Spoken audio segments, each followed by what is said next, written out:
quand j'étais à la maîtrise, moi, j'ai utilisé des réseaux de neurones pour contrôler le chaos à l'époque. Là. C'était ça, c'était la Ni mode. plus ni moins que contrôler le chaos. Je contrôlais le chaos. C'est le enthousiasmant. titre de mon mémoire de maîtrise, le contrôle du chaos. Non! Oui. C'est vrai, le titre du mémoire? Ouais, que c'est quelque chose comme ça. Là. Contrôle du chaos, wow! C'est assez On dirait facile, un en titre fait, de contrôler le science-fiction. C'est assez facile. Génial, c'est une belle ambition, contrôler le chaos. Ah, mais j'ai réussi. La preuve est faite. Ben, c'est sûr. Écoute, si ça tourne mal dans le monde, on saura qui il faut appeler. Là.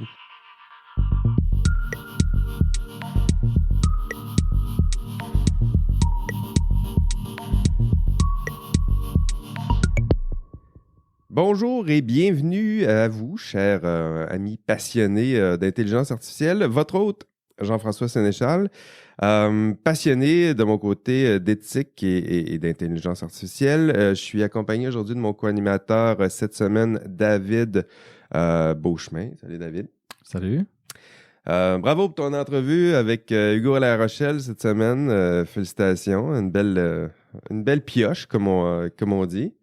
À l'épisode 23, je pense que tu es déjà rendu à 23. Ouais, je pense que c'est ça, 23.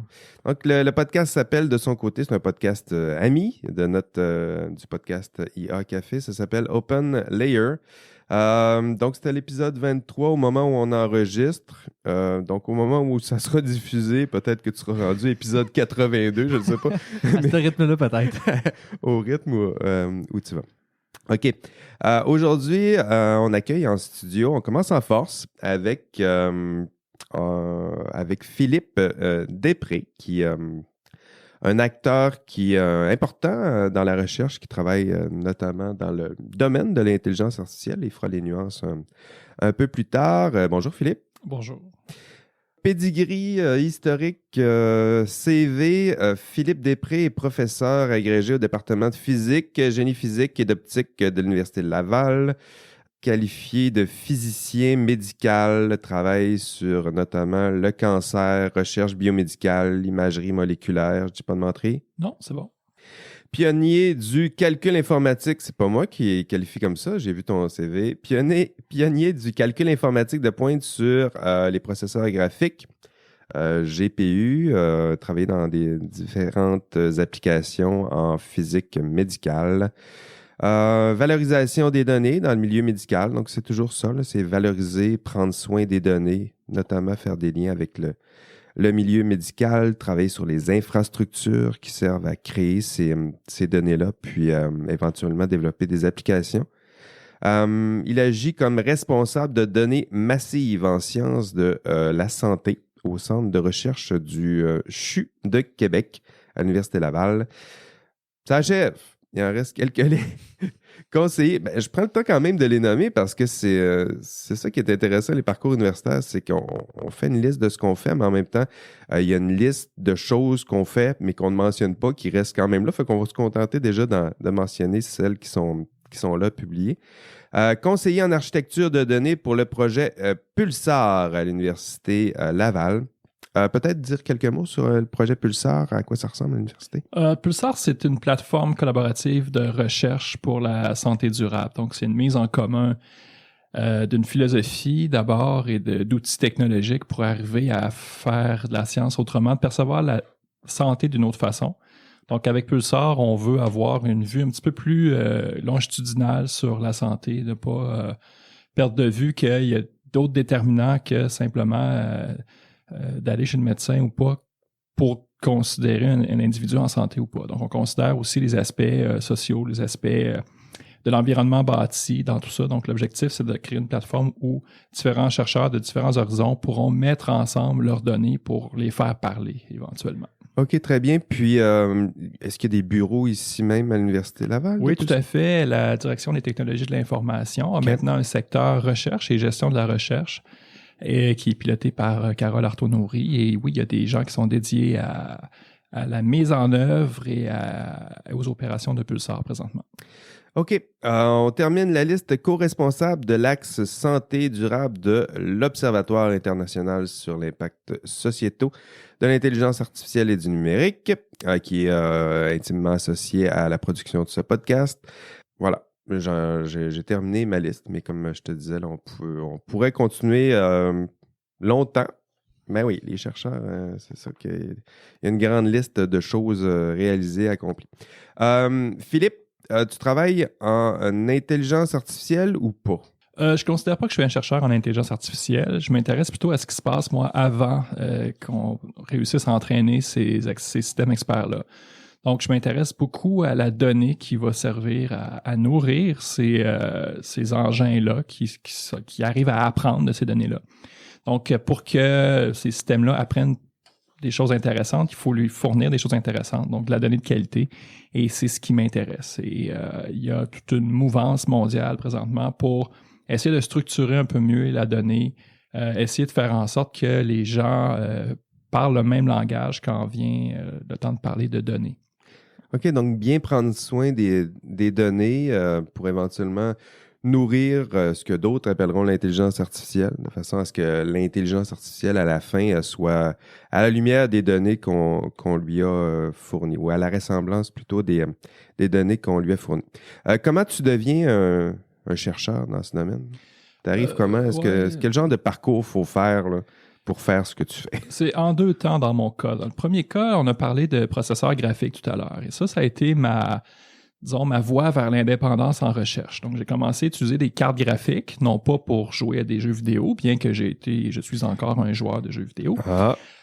Et j'utilisais ça pour accélérer certains calculs qu'on est obligé de faire en médecine, en particulier dans 3 domaines où le physicien médical œuvre, donc c'est-à-dire la radiologie, la radio-oncologie et la médecine nucléaire, où il y a des algorithmes qui servent à construire des images, ni plus ni moins, reconstruire des images. On appelle ça de la reconstruction tomographique.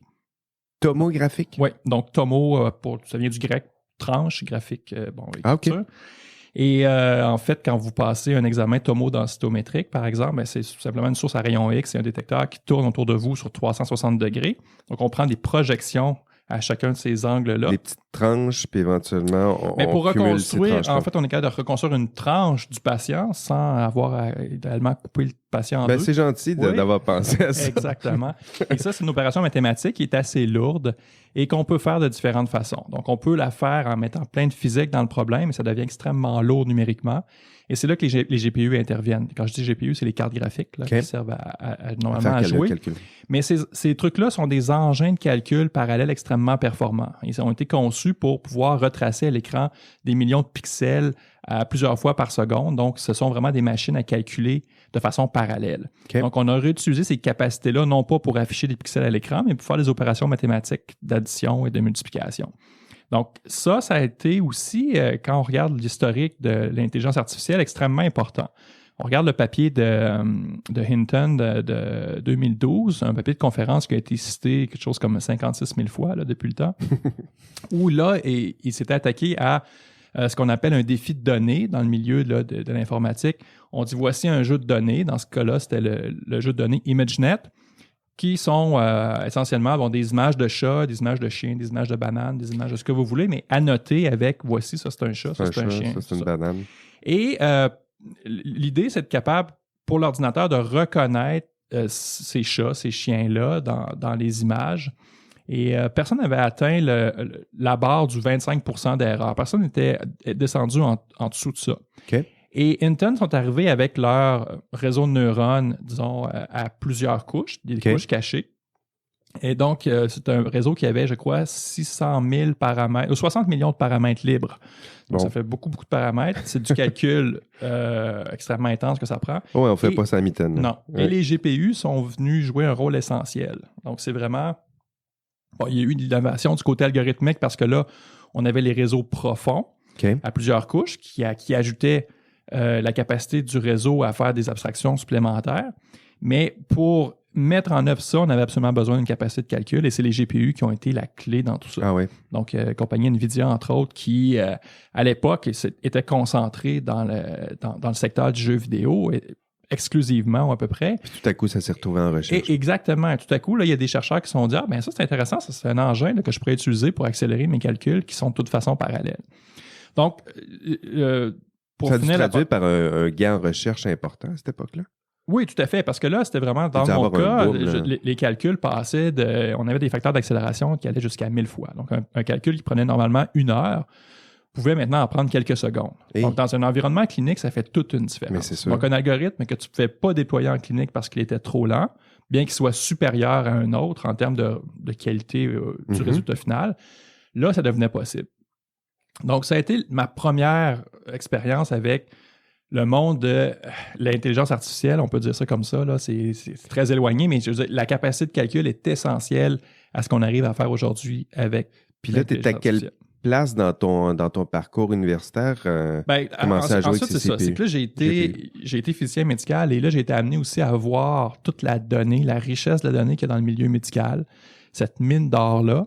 Et là, il y a des fils qui se sont touchés dans mon cerveau. Puis j'ai dit, bon, là, ça serait peut-être important qu'on essaie de structurer ça et exploiter ça un peu mieux parce qu'il n'y a personne qui s'est intéressé à ça tant que ça, de venir. Il y a plein de données, mais il n'y a personne qui s'intéresse vraiment à la structuration de ces données-là. Structuration et même la valorisation ultimement. Donc, Ah ouais. les opérations d'un hôpital, il faut que ça roule. Donc, les gens qui prennent le temps de prendre un pas de recul puis de dire, bon, là, voici, on a ça. Comment on pourrait valoriser ça pour prendre des meilleures décisions, pour optimiser nos processus, etc. Donc, c'est comme ça que je me suis intéressé à la donnée dans le milieu médical, en gérant aussi des bases de données, en mettant en place des pipelines qui allaient automatiser certains processus. Parce que moi, je voyais des chercheurs aller dans les dossiers cliniques, puis aller chercher des chiffres ou des résultats de laboratoire un peu à la main, transcrire ça dans une base de données. C'est un truc qui est complètement contre-productif, à mon avis, mais c'est des choses qu'on voit couramment dans Ah le oui, c'est milieu vrai. médical. Oui, c'est ça. Alors qu'on peut simplement écrire une petite ligne à SQL, là, qui est un langage Ben oui. SQL qui sert à interroger des bases de données et faire le même travail que quelqu'un prendrait une semaine à faire en quelques secondes. Donc, c'est un peu ça aussi. C'est pas pire, comme gain en efficacité. C'est là, de très bons passer gains de- en efficacité. Puis là, présentement, ce qu'on sent, c'est qu'il y a un amalgame. Les gens disent « Ah, ça, c'est de l'intelligence artificielle. » Non, ça, c'est juste l'intelligence d'affaires, d'aller chercher la bonne donnée à la bonne place. C'est juste de l'intelligence, point. Là. Oui, mais, Ouais. mais les gens il y a des amalgames qui sont faits présentement, puis ça, C'est à sûr. certains égards, dans certains milieux, ça, c'est considéré comme de l'intelligence artificielle. Ça, c'est. Ouais. Ben, ça fait partie, je pense, du problème avec l'intelligence artificielle. C'est qu'on la définit peut-être pas suffisamment. Il faudrait juste définir, d'une part, c'est quoi qui est considéré comme étant de l'intelligence naturelle ou une forme d'intelligence technologique ou de gestionnaire. Puis après ça, on dira la couche supérieure, ça sera de l'intelligence artificielle, mais d'abord, définissons, là, c'est quoi l'intelligence commune, là. Tout à fait. Donc, ma définition, c'est vraiment quand il y a un apprentissage à partir de données, il faut qu'il y ait quand même de données qui nourrissent ça. Et il y a un apprentissage qui est fait. Donc, quand c'est simplement des processus déterministes où on va chercher une donnée qu'on sait être la bonne pour la ramener dans un autre système, c'est pas de l'intelligence artificielle. Donc, il n'y a pas de processus d'apprentissage en jeu. C'est sûr que c'est un thème qui est. C'est ça, là. C'est très trendy, c'est très. C'est devenu fourre-tout aussi. C'est très tendance, c'est très fourre-tout, puis tout le monde veut bien se prétendre à l'utiliser, la commercialiser surtout. Donc, il faut être prudent, entre autres, pour quelqu'un comme toi qui s'y intéresse sérieusement. Donc, ton parcours, c'est ça, tu commences dans ce champ-là, tu fais la transition entre le médical, tranquillement, les GPU, puis ça te mène, t'es rendu à quelle époque dans ton cheminement rendu là? Ben, le grand tournant, ça a été en 2017 quand j'ai participé aux travaux de Pulsar. Aux travaux préparatoires, il y avait des grands chantiers sur la gouvernance des données, sur les déterminants de la santé, sur la gestion des données. Et j'ai participé à pas mal de ces ateliers-là qui impliquaient plusieurs dizaines de chercheurs là, et d'autres acteurs du milieu de la recherche. Et c'est Carole là, Carole Artonouri là, à Oui. LTI qui a dit tu t'es impliqué beaucoup, est-ce que ça te tenterait de t'impliquer encore plus dans Pulsar? Et c'est là que j'ai commencé à m'intéresser à l'écosystème que ça prenait pour pouvoir faire de la science des données. Non pas seulement l'IA, mais tout ce qu'il y a avant l'IA. Et je pourrais en parler longtemps, ça peut-être un petit peu plus tard, mais c'est un monde en soi et c'est une bête assez difficile à apprivoiser parce que ça va heurter les façons de faire de certains chercheurs. C'est une petite révolution, là. Et c'est pas nous, à Pulsar, qui disons ça. C'est pas moi qui dis ça. C'est les gouvernements qui commencent à dire, écoutez, là, on vous donne de l'argent pour générer de la donnée en recherche. Mais cette donnée-là, elle ne vous appartient pas nécessairement. C'est un bien un peu collectif. Un bien commun, oui. Exactement. Donc là, c'est pas tout le monde qui comprend ça de cette façon-là. En Europe, ils sont assez en avance. Les nouveaux projets Horizon 2020, qui est un gros programme de financement de la recherche en Europe, demandent à ce que, les publications soient en accès ouvert. Ça fait assez longtemps que c'est le cas. Et demandent aussi à ce que les données soient par défaut ouvertes, les données qui ont été générées par des projets de recherche. Et évidemment, on peut faire ce qu'on appelle un mécanisme de opt-out, où on peut dire, non, mes données sont trop sensibles, je ne peux pas m'en aller dans cette voie-là, et c'est aussi acceptable. Mais par défaut, on s'attend à ce que la donnée qui est générée par des deniers publics soit publique, effectivement. Ben oui. Puis, changer la façon de faire des chercheurs, est-ce que c'est un... ça me semble évident comme question, mais ça me semble pas simple de faire changer une institution qui, typiquement, ne change pas très vite. Là. Exactement. Donc, on se heurte à un milieu très conservateur qui est habitué de fonctionner d'une certaine façon. Là, il faut faire comprendre certaines choses. C'est une autre philosophie, une philosophie plus axée sur le partage de la donnée aussi. Donc, il y a beaucoup de travail à faire de pédagogie par rapport à ça, par rapport justement aux bonnes pratiques qu'on devrait utiliser quand on génère de la donnée. Je peux générer de la donnée, me faire un fichier Excel, nommer mes variables comme bon il me semble. mais je serais curieux d'aller mettre le nez dans des fichiers Excel de certains... On peut avoir des belles surprises. On peut avoir de très belles surprises.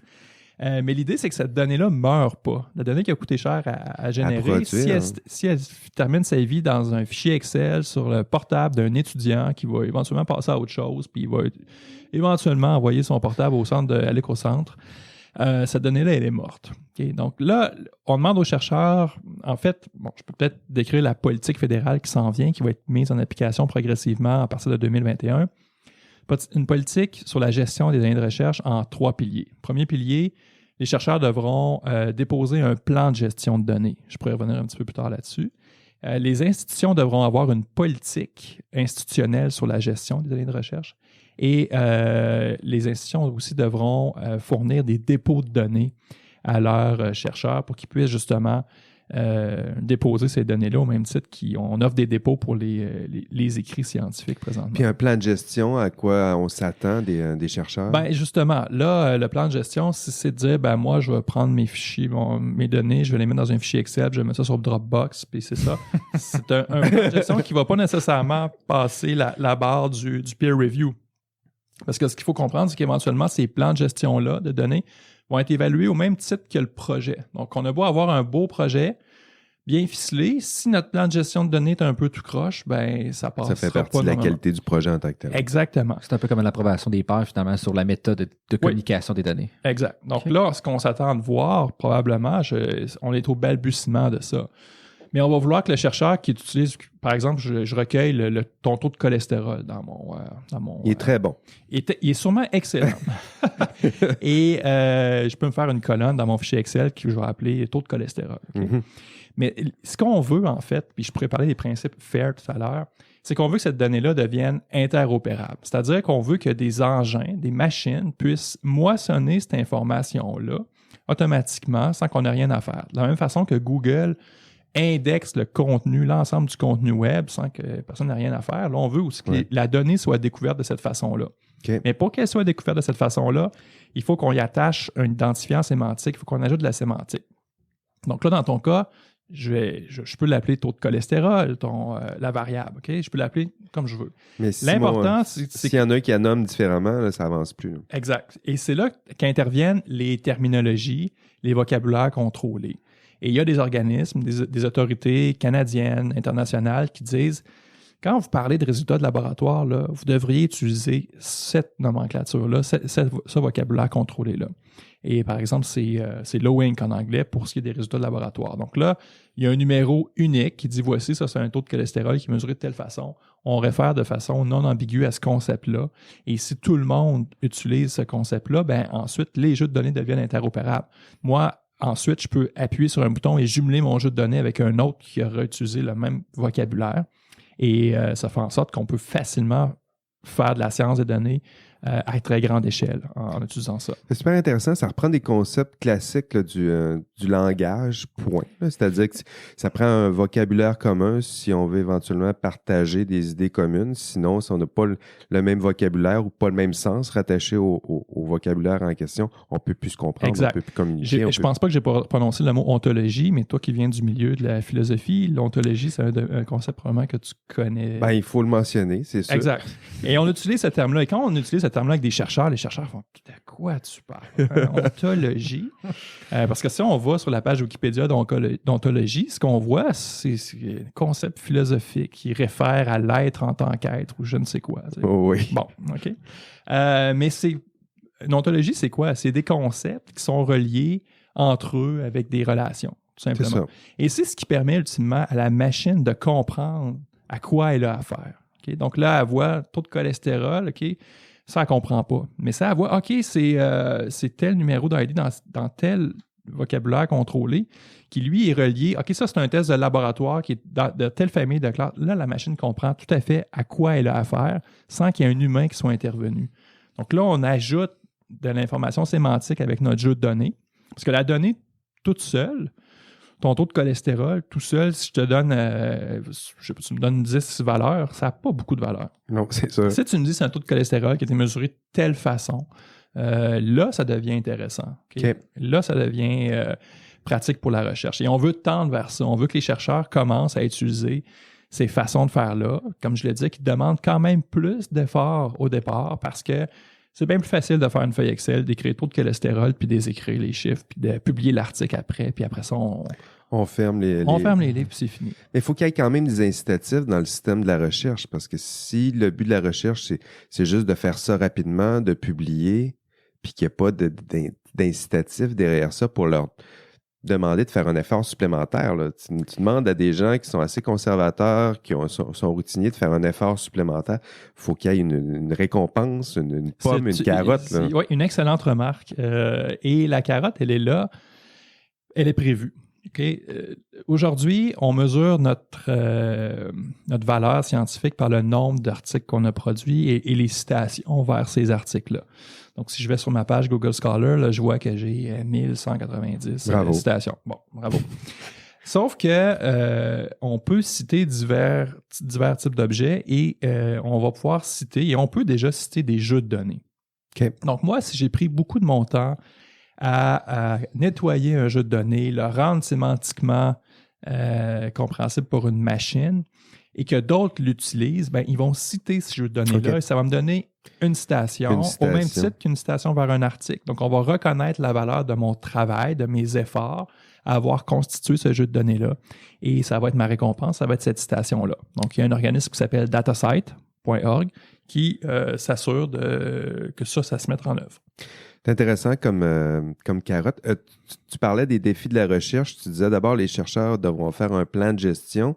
Tu as parlé d'une politique. C'est une politique que les institutions qui font de la recherche devront produire? Exactement. Puis on est là-dedans. À l'Université Laval, il y a un comité institutionnel sur la gestion des données de recherche auquel je participe. Et là, en fait, la politique, elle devait être mise en œuvre en 2019, ça a retardé, il y a eu les élections, là, ça devrait être au printemps, mais on peut difficilement écrire une politique institutionnelle avant que la politique officielle soit sortie. C'est sûr. Donc, c'est sûrement dans les tiroirs quelque part. Là. Exact. On attend ça.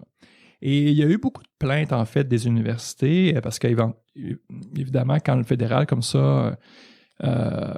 Retard?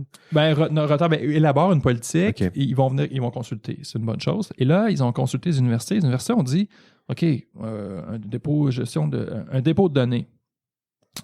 Très bien, mais ça coûte des sous, ça. C'est pas gratuit d'héberger de la donnée comme ça. Donc, ça a été le principal commentaire qu'ils ont reçu par rapport à ça. On est prêt à la mettre en place, même à mettre une politique, mais donnez-nous de l'argent pour mettre en place les infrastructures. Exactement. Et là, je ne sais pas quelle tournure ça va prendre. OK, donc un plan de gestion, une politique institutionnelle, puis dépôt de données, à quoi ça pourrait ressembler? Ben, ça pourrait ressembler à Pulsar. C'est exactement ça. Je pense qu'à l'Université Laval, on est bien positionné justement à cause de Pulsar parce que là, on a notre contenant, on l'a travaillé, on a travaillé le côté éthique de ça pour de la donnée sensible. Donc, si on a réussi à taper la trail, comme on dit, pour la donnée sensible, ben, un chercheur qui arrive avec sa collection de roches, ça va être déjà plus facile. Okay? Mais on a les capacités. On a fait le morceau le plus difficile en premier, les données de la santé, les données sensibles. Donc là, je pense qu'on est en mesure, avec Pulsar, qui va accommoder tous les projets en santé, mais avec le petit cousin Valeria, qui est aussi une offre, un bouquet de services pour les chercheurs qui font de la science des données, va pouvoir accommoder toute la communauté qui ne fait pas nécessairement de la santé durable et qui ne correspond pas tout à fait à la philosophie Pulsar. Donc, l'idée, c'est de pouvoir accommoder l'ensemble des chercheurs de la communauté ULaval, mais au-delà de ça aussi. Donc, on va pouvoir offrir ces services-là et notre expertise ailleurs, au-delà du campus. OK, très bien. On voit bien où ça peut s'en aller, tout ça.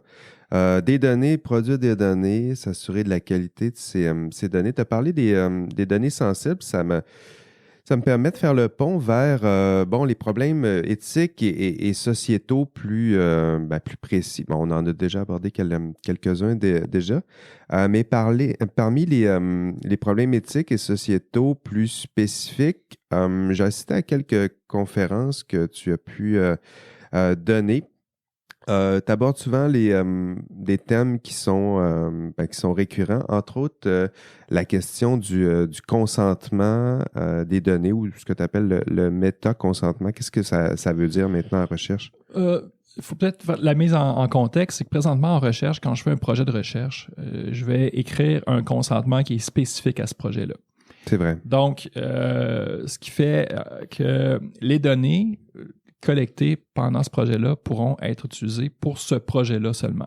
Ça, c'est vraiment le cœur de la recherche. Pour avoir étudié, entre autres, l'éthique de la recherche, dès qu'on parle de comité d'éthique, là, c'est toujours le consentement, là, c'est quasiment le cœur, sinon l'essentiel du bon traitement qu'on peut donner de notre participant. C'est-à-dire qu'une fois qu'on a un consentement qui est suffisamment libre et éclairé, à la limite, on peut faire à peu près n'importe quoi en recherche. Donc, il faut s'assurer que notre participant a consenti, a bien compris c'est quoi le projet, puis idéalement, il a compris, puis il finit par signer son consentement, puis on peut utiliser les données. Pour la portée du projet. Donc, on ne peut pas s'éloigner. Si notre projet, c'était de tester c'est une corrélation entre telle variable et telle variable, on ne peut pas s'éloigner de ça et inventer d'autres hypothèses en cours de route. Donc, même si dans le premier projet de recherche, on a pris son taux de cholestérol, si je fais un autre projet de recherche, je ne peux pas reprendre ces données-là de son taux de cholestérol s'il n'est pas consenti à l'ensemble des projets que je pourrais faire dans ma vie. Il est juste consenti à un projet. Exactement. Et ça devient contre-productif à l'ère des données massives de procéder comme ça, parce que là, on se rend compte du gaspillage de cette donnée-là qui pourrait servir à d'autres projets, mais comme le consentement n'a pas été fait dans cette optique-là, ça devient extrêmement difficile de travailler. Donc, c'est pour ça qu'on pense qu'une nouvelle façon de consentir, un consentement un petit peu plus large, pourrait être une avenue qui pourrait aider les chercheurs tout en respectant le désir des participants et leur capacité à gérer leur consentement selon leurs préférences. Donc, le méta-consentement, il s'inscrit, en fait, je dirais, dans l'esprit du RGPD européen, donc le Règlement général sur la protection des données, où là, on veut redonner aux citoyens un plus grand contrôle sur ce qui advient de ces données, l'utilisation qui en est faite. Et aussi dans la Charte numérique du Canada, là, qui a les systèmes 3 et 4 qui concernent le contrôle des données et la transparence. OK. Et le méta-consentement, c'est exactement ça. C'est qu'on veut donner le pouvoir aux participants de choisir un peu les finalités pour lesquelles il est en accord. Donc, on pourrait dire, par exemple, on veut utiliser vos données de taux de cholestérol pour de la recherche en santé, disons, en général. Okay? Pas simplement un projet de recherche spécifique. Les gens peuvent souscrire à ça ou pas, mais l'idée, ce serait peut-être de développer une matrice de décision où là, la personne pourrait dire bon, voici des catégories de données. Donc, taux de cholestérol, bon, plus ou moins sensible, OK? Mais d'autres génétiques, plus sensibles. Donc, on pourrait catégoriser les variables de cette façon-là. Et de l'autre côté de la matrice, on pourrait avoir des finalités. Par exemple, recherche dans un milieu académique avec des chercheurs au Québec ou au Canada. Recherche internationale, recherche avec l'industrie pharmaceutique. Et là, le citoyen, le participant pourrait décider dans cette matrice-là qui veut d'emblée consentir. Donc, venez pas me voir. Si c'est pour de la recherche au Québec avec mon taux de cholestérol, allez-y, j'ai aucun problème. C'est bon. Dans certains cas, ils pourraient dire, oh là, s'il y a l'industrie pharmaceutique, j'aimerais ça être consulté au cas par cas les projets, puis j'ai déjà de mon accord au cas par cas. Ou s'il y a l'industrie pharmaceutique avec mes données génétiques, ben là, c'est un non, venez même pas me demander, ça va être non d'emblée. Okay. Et ça, c'est un modèle qui a été étudié à Sherbrooke, entre autres, là, par un groupe de chercheurs là-bas qui ont fait des travaux très intéressants sur le sujet. C'est un modèle qui est encore au niveau embryonnaire, dans le sens qu'il faut encore faire de la recherche pour voir l'acceptabilité sociale, comment on opérationnalise ça aussi dans un projet comme Pulsar, par exemple. Est-ce que c'est un bon modèle? Donc, on est encore dans le secteur de la recherche pour ça. Mais c'est intéressant parce que j'imagine que le but, c'est idéalement d'avoir des participants qui consentent au plus grand spectre possible de recherche oui, tout à fait. dans le domaine. C'est-à-dire que je lègue mes données, tout ce qui me concerne. S'ils pouvaient dire je cède tout ce qui est de mes données pour des recherches en santé, point, bien là, tout à coup, il vient de faire un don important à la recherche en général en santé. Oui, mais là, il faut être quand même conscient que le consentement libre et éclairé, c'est là que c'est là que ça joue. Là. C'est là que ça joue. Là, c'est est-ce que tous les gens vont comprendre ce que ça implique de dire oui à un truc aussi vaste et générique que la santé? Et c'est là qu'il faut s'assurer qu'il y a une bonne compréhension. Mais je pense qu'en contrepartie, l'idée, c'est de donner aussi aux participants le pouvoir en tout temps d'aller modifier ses préférences, de se loguer sur un site web et d'aller changer ça selon son humeur. Ça prend quand même une structure pour pouvoir mettre à jour cette information-là. Exact, aussi, c'est ça qu'on veut. Quand on donne le contrôle au citoyen, on veut lui redonner ce pouvoir-là de contrôler avec qui il partage ses données et comment et quand. Puis un contrôle qui est ajustable en cours de route. Là. C'est-à-dire que le participant peut dire, bon, j'ai dit oui au début, mais tu sais quoi, le pharmaceutique, j'ai vu ce qu'ils ont fait dans tel domaine, puis je voudrais retirer mon consentement pour ce type de... Exact. Donc, ça serait modulable comme ça. Et pourquoi je dis que c'est encore au niveau recherche? Parce que tout ça, il y aura peut-être certaines couches de la population qui sont plus sensibles à certains enjeux, donc qui vont créer des billets dans les jeux de données parce qu'ils se sont retirés en masse, par exemple, de certains projets. Donc, tout ça, il faut aussi l'explorer. Mais je pense que globalement, ce qu'on voit à Pulsar, entre autres avec le projet Nutri-Québec, qui demande aussi aux participants, voulez-vous que vos données sur votre nutrition, sur vos habitudes alimentaires servent aussi à d'autres projets? On a un taux de conversion d'à peu près 90% de gens qui disent oui, utilisez-les pour d'autres projets. Donc, je pense qu'il y a une acceptabilité sociale assez grande pour ce genre de choses-là, mais ça reste à vérifier. C'est qui à Sherbrooke qui fait ces travaux-là? As-tu le nom de l'équipe? Annabelle Cumine, je crois, qui a exploré ça. C'est quand même vraiment intéressant. Ça se rapproche quand même beaucoup de... Je devance un peu la fiducie de données, là, finalement, là, où est-ce qu'il y a comme vraiment un groupe qui est propriétaire des données puis qui a un objectif ultime d'atteindre quelque chose, puis toi, tu donnes ton consentement à travers ça. Exact. En fait, tous les modèles de gouvernance des données sont à revoir, je crois. La donnée qui est gérée dans le système public, là, on voit, l'Institut national de santé publique a de la donnée qui est un peu sa donnée, le ministère de la Santé en a d'autres qui est un peu sa donnée, mais il y a des chasses gardées, il y a des enjeux légaux extrêmement importants aussi, il y a la Commission d'accès à l'information dans tout ça aussi qui a un rôle à jouer. Toute la tradition juridique du Québec, au final, finit par transparaître dans la façon qu'on a de gérer nos données ici puis les protéger. Quand on regarde dans le reste du Canada, un petit peu plus de liberté. Ah oui? Au niveau de... Oui, tout à fait. Là. Sur l'utilisation des données? Sur l'utilisation, et sur la définition même presque de renseignement personnel. Moi, je ne suis pas juriste, là, mais je pourrais peut-être vous référer à des amis juristes qui pourraient vous en parler plus longuement, mais le problème, c'est que, supposons qu'on est en Ontario, j'ai un jeu de données, et là, si j'enlève le nom et les identifiants principaux de cette donnée-là, la donnée ne devient plus du renseignement personnel. Donc, je peux la prendre, l'envoyer à un chercheur, c'est de la donnée qui est considérée comme complètement anonyme, puis c'est correct. Au Québec, cette donnée-là, même si on enlève les identifiants, ça demeure du renseignement personnel et il y a des implications légales à ça. Donc, c'est vraiment... Si on remonte, là, on est dans deux systèmes juridiques différents, donc le Code civil versus le Common Law. Et ça a ce genre d'implication-là. Mais comme je vous dis, je ne suis pas juriste, mais ça va me faire plaisir de vous référer à des amis juristes qui pourraient vous en parler pendant des heures. C'est intéressant parce qu'il y en a plusieurs qui qualifient la donnée là, du pétrole, du nouveau pétrole. De commodité, oui. Donc, c'est intéressant, c'est-à-dire que ça joue sur le concept même de propriété. Il y en a plusieurs qui ont de la difficulté à partager. C'est ce que je vois, là, même dans des institutions qui sont publiques, c'est leur chasse gardée. Ils ont leur lot de données. En même temps, c'est la loi qui leur prescrit ça. Donc, eux, ils font juste appliquer la loi. C'est pas nécessairement des chasses gardées. La loi leur prescrit ça pour protéger la donnée, la confidentialité. C'est quoi qu'on essaie de protéger? Il y a la loi, il y a l'interprétation de la loi, toujours. Donc, c'est la façon qu'on l'interprète, là, parfois, qui peut favoriser certaines situations ou d'autres. Mais là, on est dans une situation, je crois, au Québec, un point de rupture où là, la donnée, en fait, dans les établissements et tout ça, voyage très mal. Donc là, on est en train de causer plus de tort que de bien en laissant cette donnée-là en silo, alors qu'elle devrait voyager facilement pour qu'on puisse donner des soins de qualité. Moi, si j'étais médecin, j'aimerais bien avoir l'historique complet. D'où vient mon patient? Mais là, présentement, mon dossier au CHUL, mon dossier à l'UCPQ, ils ne se parlent pas. Très intéressant. Tout à l'heure, David parlait de fiducie. Qu'est-ce qu'on veut dire lorsqu'on parle de fiducie de données?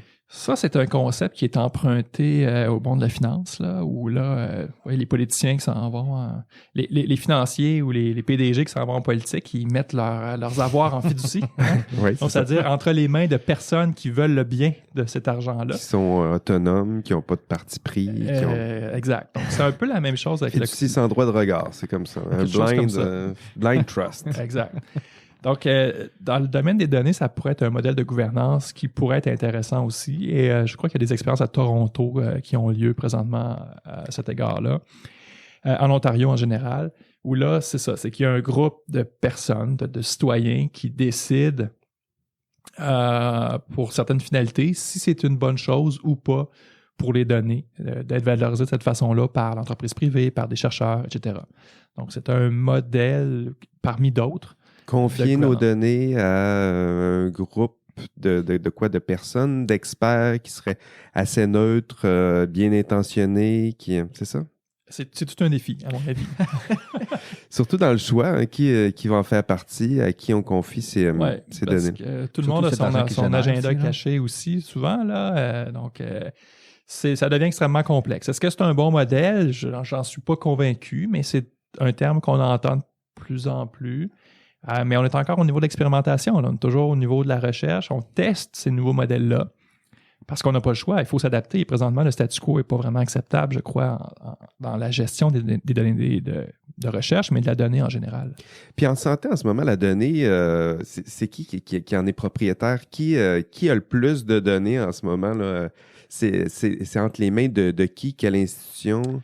Si on ne la partage pas, j'imagine que. Oui, c'est une bonne question. Bon, la donnée qui appartient à l'établissement, donc quand je vais faire un taux de cholestérol au CHU, ben, je pense que cette donnée-là, le CHU en est propriétaire, même si moi j'ai le droit d'y accéder. Mais c'est le CHU qui en est responsable.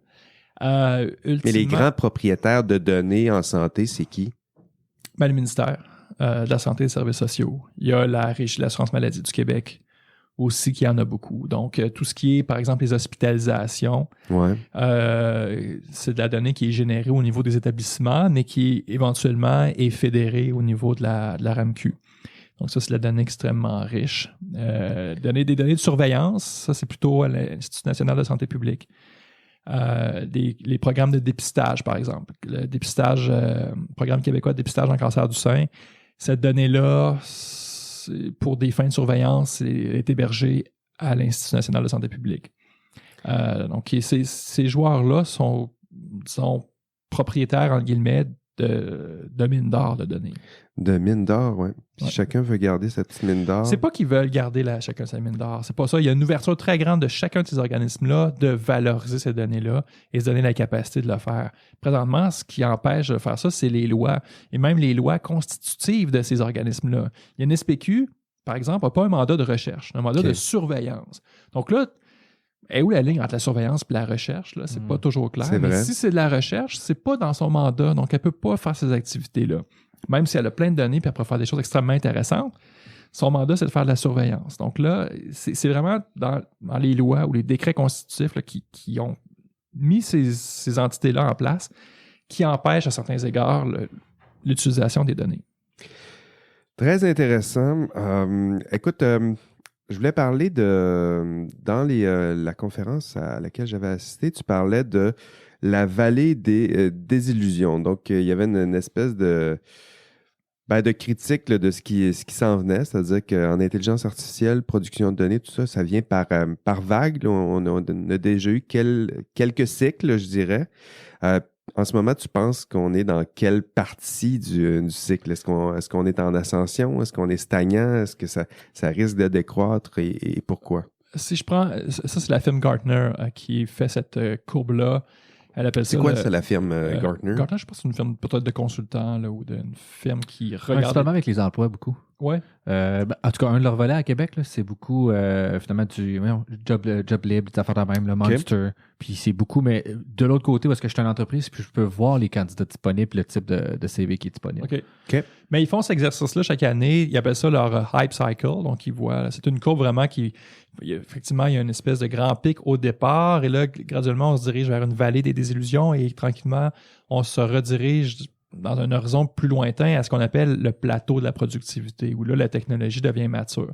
Okay. Et si on regarde en 2018, là, on avait la technologie apprentissage profond qui était au sommet du pic. Là, en 98? Non, en 2018, excusez-moi. Il semblait que c'était plus...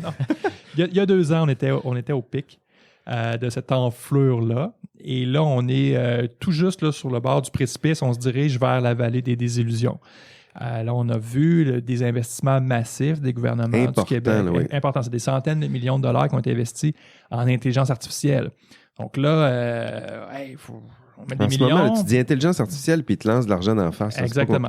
Il y a eu beaucoup d'excitation ministérielle reliée à ça. Là. Même le ministère de l'Éducation aussi, là, si tu avais des projets de deep, c'était comme c'est de l'argent. Exactement. Donc, c'est ça. Là. Quand on parle d'enflure, on est dans ce mode-là présentement. C'est un fourre-tout un peu, comme on l'a dit plus tôt. Et la vallée des désillusions, c'est le retour sur Terre. Okay? Là, il y a beaucoup de promesses. L'IA, ça va faire ci, l'IA, ça va faire ça. Là, les gens écrivent ça dans leur demande de subvention. On va utiliser l'IA pour faire ça. Okay? Ouais. Point. Mais ils ne sont pas capables de décliner vraiment ce qu'ils vont faire. Ils ne savent même pas vraiment ce qu'ils vont faire non plus souvent, mais ils ont mis le mot intelligence artificielle, puis c'est ça que les gens veulent voir. C'est sûr. Exact. Et là, cette ballonne-là va dégonfler plus ou moins rapidement. Donc là, le gouvernement investit, mais le gouvernement va éventuellement dire OK, qu'est-ce que ça a donné ça? Où est-ce qu'on en est là? Il y a des trucs qui auront maturé, des trucs qui auront fait patate, probablement. Puis c'est normal, c'est pas propre il faut essayer, oui. Exact. C'est pas propre à l'IA, ça. Là. Toutes les technologies passent par ce cycle-là. C'est vrai. Donc, là, peut-être qu'on est dans un cycle extrêmement, peut-être exagéré parce que c'est tellement gros et là, on a tellement de promesses liées à ça. La raison, ça va déballonner un peu, puis ça va s'ajuster sur la réalité. Là. Entre autres, pourquoi? Qu'est-ce qui va contribuer à ça? C'est que là, on se dirige vers la vallée des désillusions parce que là, les startups, ils veulent bien là, faire de l'IA, mais ils se rendent compte que la donnée n'est pas évidente à trouver, là, puis elle n'est pas évidente à accéder. Puis, oui, pas de bonne qualité aussi. Elle n'est pas de bonne qualité. Puis là, OK, on a mis beaucoup d'argent dans la valorisation puis dans l'IA. Peut-être pas beaucoup en amont. Là où moi, je m'intéresse là, à améliorer les choses. À justement avoir de l'infrastructure de qualité, renforcer certaines règles par rapport justement à la documentation de la donnée, par rapport à sa qualité. Et là, peut-être qu'on aura un retour du balancier, puis les gens qui sont intéressés plus aux infrastructures auront peut-être plus de moyens pour réaliser ce qu'ils ont l'intention de réaliser. Justement, il me semble que j'ai vu Endry de Gartner, entre autres, que dernièrement a posté, il me semble que c'est Endry, que la job actuellement qui est le plus en vogue pour janvier, c'est data engineering. Exactement. Ça commence à venir. Oui, l'ingénieur de données, c'est vraiment là, la job de bras que ça prend pour mettre les tuyaux en place, la tuyauterie, pour que la donnée elle se rende à la bonne place puis de façon propre. T'sais, on ne veut pas nourrir l'IA avec des égouts. Là. On veut que ça soit de la belle donnée de qualité. Donc, ça prend de la tuyauterie. C'est super intéressant. C'est comme si on avait quelques pas on avait marché un peu trop vite. Là. On avait pris un peu d'avance, puis la donnée qui est là, qui est utilisée, n'est pas suffisamment de qualité. L'intelligence artificielle qui sort de là est le fruit de cette donnée-là. Donc, il faudrait faire quelques pas de recul, reculer un peu en arrière pour dire, on va prendre le temps de vraiment mettre en place une infrastructure de qualité pour produire une donnée qui est partageable, qui est de qualité. Oui, exactement, parce que les projets d'IA qu'on a vus à grand succès, qu'on a vu jusqu'ici, par exemple, le challenge de données, le défi de données, où là, on a réussi à mieux identifier des chats, des chiens et des bananes sur des photos. C'est un peu un one-shot deal. On a le jeu de données, il est fini, amusez-vous avec ça. Mais ce qu'on veut, ultimement, c'est que ces machines-là apprennent en continu. Donc, il faut arriver à les nourrir en continu de nouvelles données. Donc, ça prend de la tuyauterie pour faire ça. Donc, c'est beau de faire un jeu de données propre, mais il faut pouvoir l'alimenter en continu parce que les données, on en génère continuellement. Donc, on veut que la machine puisse apprendre en continu sur le flux de données et non pas à partir d'un jeu de données qui est fiché qui est fixe, qui est fermé. Exact. Donc, c'est pour ça que quand je parle aux gens du milieu de l'IA, ils me disent 80, 90, 95% de ma job, c'est de nettoyer les données avant de faire de l'IA vraiment. Du lundi au jeudi, là, ils nettoient de la donnée, puis là, le vendredi, là, après-midi, là, ils font de l'IA un petit peu. Mais la réalité, c'est ça. C'est que leurs données ils arrivent dans des feuilles Excel, plein de feuilles Excel partout, puis ça marche pas. Okay? Donc, il faut mettre des efforts sur générer de la donnée, la canaliser, la traiter. C'est la même chose que la chaîne du pétrole ou de l'eau. Hein? On va l'extraire, on va la raffiner, la donnée, puis après ça, elle sera consommable par la voiture. Mais je ne mettrai pas du pétrole brut dans ma voiture, ça ne marchera pas. Non, c'est vrai. Mais j'ai l'impression que la concrétisation d'ailleurs va beaucoup passer par l'industrialisation des données. Puis présentement, c'est ça qui manque parce que la recherche a fonctionné très bien avec ce qu'il y avait comme dataset. Puis elle a vraiment pris de l'avance par rapport au marché de l'industrialisation. Puis là, il y a un pont qui veut se faire entre les deux, puis ça va prendre justement la donnée puis de la qualité pour pouvoir le faire. Exactement.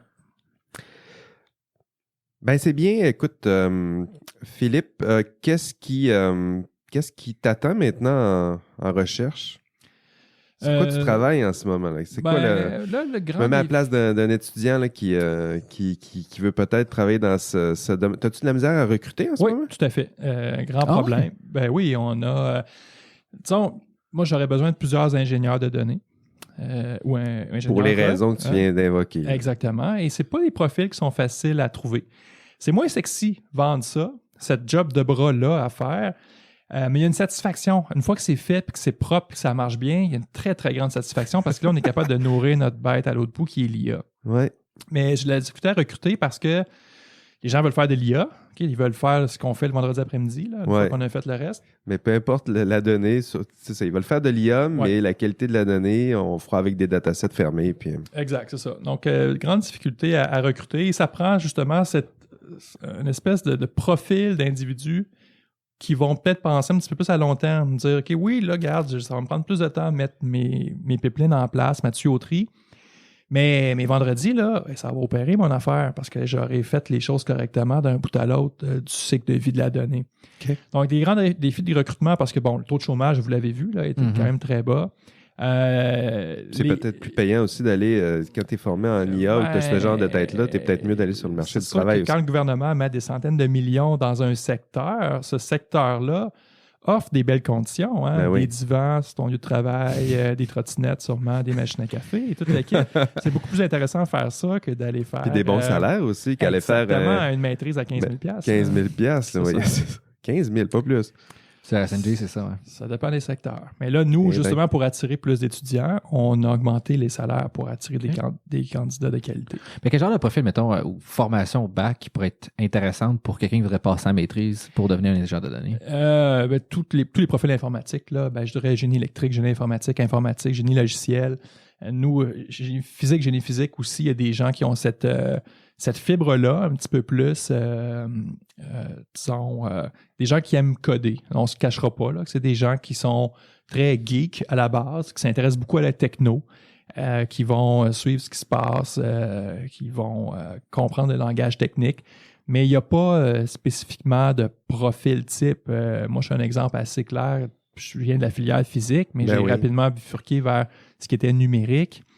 Et là, je m'intéresse à la donnée, mais il n'y a pas de profil type. Je pense que ça prend un intérêt pour construire des choses. De la même façon que Je le dis souvent, quand j'étais petit, j'aimais bien ça, construire des choses avec mes Legos. Mais une fois que c'était construit, je donnais ça à quelqu'un d'autre. Amuse-toi. Tu feras des petits scénarios, là, mais exact. moi, il est construire. Okay. Exactement. Donc, ça prend ce profil-là. Et c'est vraiment l'intuition de la donnée, finalement, qui est importante. Oui, c'est ça. Puis la volonté de faire les choses proprement. Parce qu'on peut toujours arriver à faire les choses un peu tout croche, puis ça va marcher quand même. Mais à long terme, moins. Okay? Donc, c'est pour vrai. Ça que à long terme, moi, mes meilleurs étudiants présentement, non seulement ils écrivent du code, mais ils mettent ça sur un système de révision des versions comme Git, évidemment, mais ils font aussi des tests unitaires, ils font de l'intégration continue, donc des méthodes qui sont issues du génie logiciel, des bonnes pratiques, qu'ils mettent en œuvre pour s'assurer que ce qu'ils développent, c'est propre, c'est pérenne dans le temps. C'est pérenne. Ouais. Puis qu'est-ce que tu vas leur faire à ces étudiants-là? C'est quoi tes projets de recherche qui s'en viennent? C'est quoi qui est dans le tuyau? Là? Comme je disais, on a plein de données dans le milieu médical. Là, on a des décideurs présentement qui aimeraient bien prendre des décisions, mais ils n'ont pas de poigne, ils n'ont pas de données sur lesquelles prendre ces décisions-là. La donnée, elle est toute là. C'est juste qu'elle n'est pas mise en forme. Elle n'est pas moissonnée, elle n'est pas agrégée correctement, elle n'est pas présentée de façon attrayante dans un beau tableau de bord qui est updaté, qui est mis à jour en continu. Une fois qu'on aura ça, pour outiller les décideurs, là, on va être en affaires. Donc, mes projets tournent un peu autour de ça. La donnée, je veux la valoriser, mais je veux d'abord la canaliser, la documenter comme il faut pour qu'elle devienne... Je n'ai pas encore parlé des principes FAIR, mais je pourrais en parler. Qu'elle devienne... Parlons-en. Oui, les principes FAIR, c'est ça. Principe FAIR, c'est un... Tout ça a été cristallisé dans un article de Nature en 2016. Et FAIR, ça veut dire que la donnée, elle devrait être... F, c'est pour findable, donc découvrable. Elle devrait être accessible, devrait être interopérable et devrait ultimement être réutilisable. Et c'est ça. Donc, pour arriver à faire ça, on a quand même certains principes à respecter, dont l'utilisation d'identifiants uniques pour référer à nos entités, à nos jeux de données. Donc, de la même façon, comme je le disais tout à l'heure, qu'on va mettre un DOI sur un article. Un DOI, c'est un Digital Object Identifier. Oui. On va aussi pouvoir en étamper un sur un jeu de données. On va pouvoir en étamper un sur un bout de code qui servait à transformer cette donnée-là. Ah, oui. Donc, tout le cycle au complet de la vie de la donnée, on peut le mettre, on peut y référer avec des identifiants uniques. Puis l'arrimer avec le système d'autorship qui est plus propre. Oui, ultimement, moi, je suis maintenant un ORCID. Donc, ORCID qui est un identifiant unique qui identifie les chercheurs. Donc, il n'y a plus d'ambiguïté sur c'est qui ce Philippe Després-là, parce qu'il y en a d'autres, dont un autre sur le campus d'ailleurs. et là, avec l'ORCID, on sait tout à fait à qui on a affaire. Et pour les organisations et pour les organismes subventionnaires qui veulent mesurer l'impact de leur investissement, par exemple, si tout le monde utilise ces numéros uniques-là, ça devient extrêmement facile de moissonner, consolider, fédérer cette information-là puis la présenter de façon agrégée. Donc, on veut utiliser ces bonnes pratiques-là, le recours aux identifiants uniques, le recours aux ontologies pour faire de la science des données qui soit conforme aux bonnes pratiques. Bon, on va... merci, Philippe. Je pense qu'on va mettre fin à cette entrevue, parce qu'on a fait quand même 1 heure qu'on discute plutôt à l'air de rien. Je voulais remercier David qui est là aujourd'hui. Il y a Fred, notre autre collaborateur, qui ne pouvait pas être là aujourd'hui, qui avait des occupations professionnelles. Merci Philippe. Ça fut un grand plaisir. C'était très généreux de ta part de nous partager tout ça. On aurait pu faire au moins 3 heures, mais tu as un horaire très occupé et nous aussi. Alors voilà, c'est tout pour cet épisode. Merci, on se voit au prochain épisode. Bye bye. Bye. Ciao. Bye.